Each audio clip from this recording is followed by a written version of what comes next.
લ્યો બોલો, ઉમરાળામાં ચોરી કરવા ગયેલા બે શખ્સોએ વિચાર્યું હશે કે માલ તો લઈ આવ્યા, હવે મજા. પણ સાહેબ, પોલીસ પણ કંઈ ઓછી નહોતી. રાત્રે ટીંબી ગામમાં ઘરફોડ ચોરી થઈ. ચોરોએ દિવાલ કૂદી રૂમનું લોક તોડ્યું અને કરિયાવરનો સામાન ઉઠાવીને રવાના થઈ ગયા.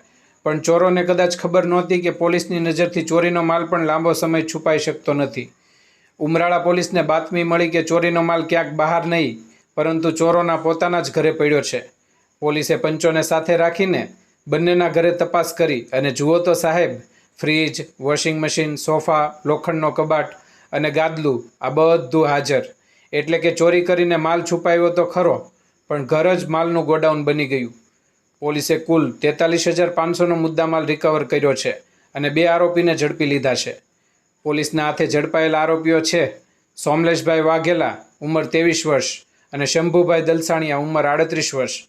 હવે ચોરીનો માલ ફરિયાદીને પરત મળે અને આરોપીઓ સામે કાયદેસરની કાર્યવાહી થાય તે દિશામાં પોલીસે કાર્યવાહી હાથ ધરી છે. તો ભાઈ, ચોરી કરો અને માલ પોતાના ઘરે જ રાખો તો પોલીસને શોધવામાં કેટલી મહેનત પડે.